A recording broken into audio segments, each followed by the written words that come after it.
बाबा भोलेनाथ अपने भक्तों पर कृपा करने वाले देव हैं। देवों के देव महादेव हैं जो अपने भक्तों पर तुरंत प्रसन्न होते हैं। कालों के काल हैं, महाकाल हैं, जो अपने भक्तों की रक्षा करते हैं, और जिसने बाबा भोलेनाथ की सेवा कर ली उसका काल भी कुछ नहीं कर सकता। और आज जो मैं आपको बताने जा रहा हूं कि किस तरीके से आप बाबा भोलेनाथ को अपनी अरदास लगा सकते हो। इस अरदास से आपकी तमाम कार्य तो बनते ही है, साथ में आपके ऊपर बाबा भोलेनाथ की असीम कृपा भी होती है। एक बात आपको और बता दूं कि जब आप बाबा भोलेनाथ की सेवा करना शुरू करते हैं तब आपके काम धंधे के रास्ते अपने आप खुलने लगते हैं। बाबा भोलेनाथ की कृपा से आप आर्थिक रूप से मजबूत होते चले जाते हैं। आपकी आर्थिक परेशानियां खत्म होनी शुरू हो जाती हैं। यह सबसे बड़ी विशेषता है बाबा भोलेनाथ की सेवा करने की। देखिए, आज जिस अरदास की बात हम करने जा रहे हैं यह अपनी बात बाबा भोलेनाथ तक पहुंचाने की अरदास है। बहुत ही आसान अरदास है, कोई भी लगा सकता है। इसमें केवल एक चीज चाहिए कि आप पहले से ही पूजा पाठ करते हों। ऐसा नहीं है कि आप पूजा पाठ भी नहीं करते और आप एकदम से अरदास लगा रहे हैं। ऐसा नहीं होना चाहिए, क्योंकि जब तक आपका आत्मिक बल मजबूत नहीं होता तब तक कोई भी देवता आपकी विनती को नहीं सुनता।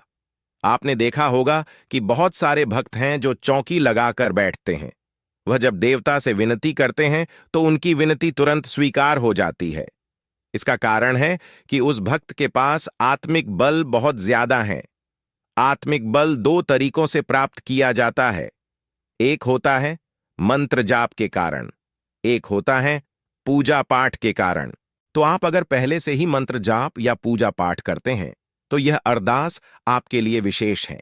यह अरदास बाबा भोलेनाथ तक जरूर पहुंचती है और बाबा भोलेनाथ आपके ऊपर कृपा करते हैं।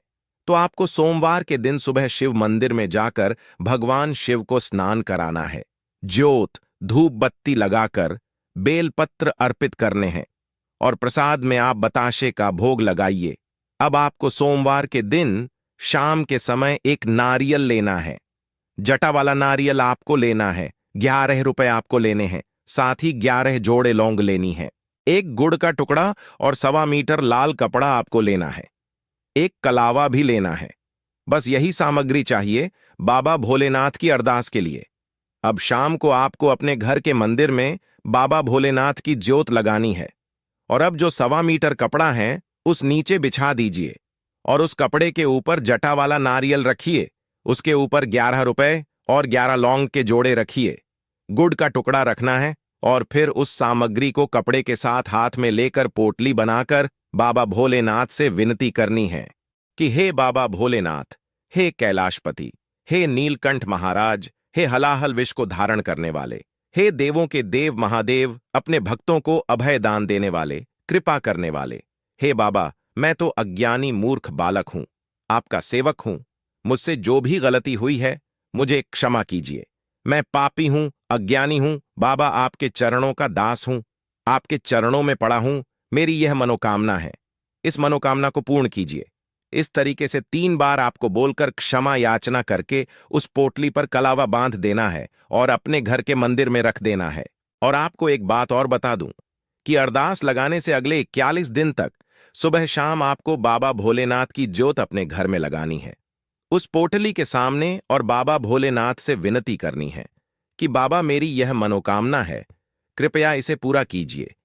41 दिन के अंदर अंदर आपकी अरदास स्वीकार हो जाती है और जब आपकी इच्छा पूर्ण हो जाए तो उस पोटली वाली सामग्री को आप शिव मंदिर में अर्पण कर दीजिए।